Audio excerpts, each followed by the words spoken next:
belajar, berjuang, bertakwa.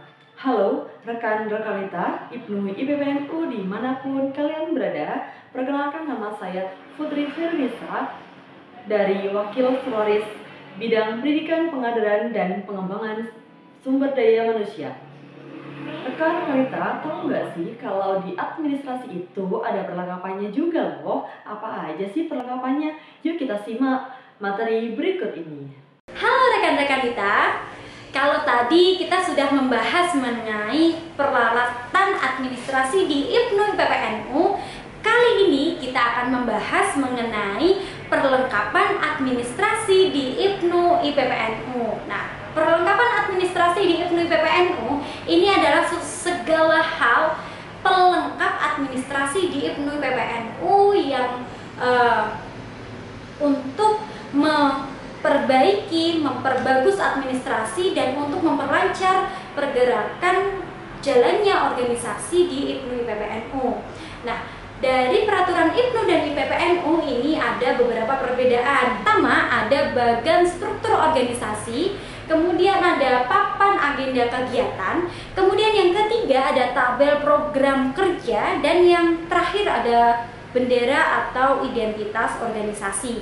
Nah, kita akan membahas satu persatu.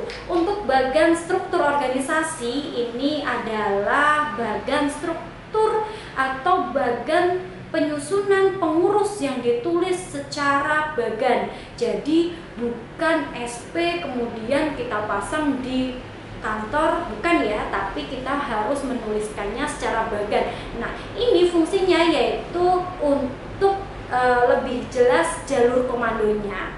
Nah, untuk bagian struktur organisasi ini menjelaskan pembagian tugas dan menjalankan tugas di organisasi baik IPNU maupun IPPNU.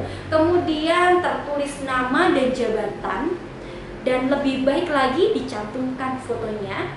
Kemudian terpasang di dinding kantor kesekretariatan. Nah, itu tadi adalah bagian struktur organisasi. Contohnya seperti ini. Ini adalah bagian struktur organisasi di IPNU IPPNU PC IPNU IPPNU Kabupaten Nganjuk. Kedua, kita akan membahas mengenai papan agenda kegiatan. Nah, papan agenda kegiatan ini adalah catatan kegiatan yang hendak dilaksanakan baik internal maupun eksternal.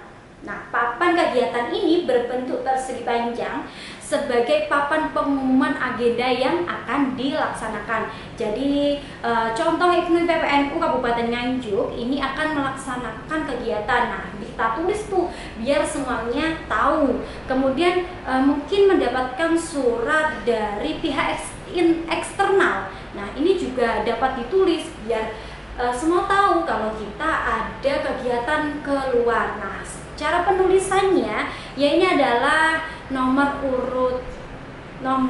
urut, kemudian adalah nama kegiatan, kemudian adalah jenis kegiatan, kemudian adalah pelaksana kegiatan itu sendiri, kemudian ada tanggal dan hari kegiatan, kemudian ada waktu pelaksanaan, kemudian disusul adalah tempat, dan yang terakhir ada penutup. Nah, dari bagan-bagan tersebut harusnya sudah paham ya.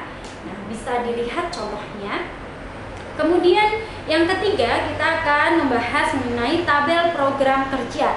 Tabel program kerja ini adalah tabel program kerja tahunan. Ini adalah tabel yang memuat rencana kalender kerja atau kegiatan tahunan yang akan dilaksanakan. Nah, fungsinya ini adalah untuk evaluasi, mempermudah evaluasi dan untuk mempersiapkan kegiatan yang akan datang.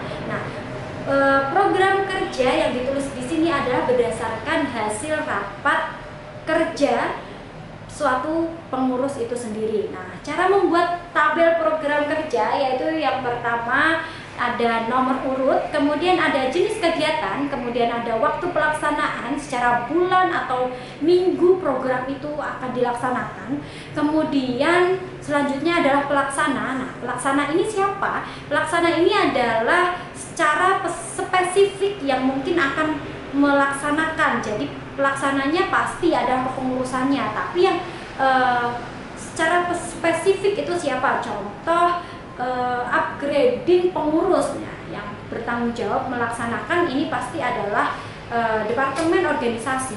Nah, kemudian yang selanjutnya adalah penanggung jawab dari program itu sendiri, kemudian adalah keterangan. Nah, selanjutnya, nah ini adalah contohnya ya, bisa dilihat rekan-rekan kita. Nah, untuk selanjutnya yaitu adalah bendera atau identitas kegiatan. Maaf, berikutnya adalah bendera atau identitas organisasi. Bendera IPNU IPPNU ini berbentuk persegi panjang berukuran 120 x 90 cm, terbuat dari kain hijau tua. Kemudian penulisan lambang bisa ditulis dengan menggunakan batik atau dicetak sablon atau dibordir dengan ukuran lambang dengan alas dan tinggi. Untuk IPPNU ada 50 cm, yang IPNU juga berdiameter 50 cm dengan warna sesuai dengan logo IPNU IPPNU. Kemudian yang di bawah adalah tulisan wilayah kerja, diperkenankan ditulis di bawah, contoh pimpinan cabang atau pimpinan ranting desa mana, seperti itu. Jadi ditulis di bawah. Nah, ini berlaku dari setiap tingkatan. Jadi dari pusat hingga ranting ini sama seperti itu. Nah, itu tadi kita sudah membahas mengenai perlengkapan administrasi di IPNU IPPNU yang telah kita terjemahkan dari peraturan IPNU dan IPPNU. Nah, terima kasih. Ini tadi materi mengenai perlengkapan administrasi. Semoga bermanfaat. Jangan lupa like, comment, subscribe, and share. Wassalamualaikum warahmatullahi wabarakatuh. Salam pelajar, belajar, berjuang, bertakwa.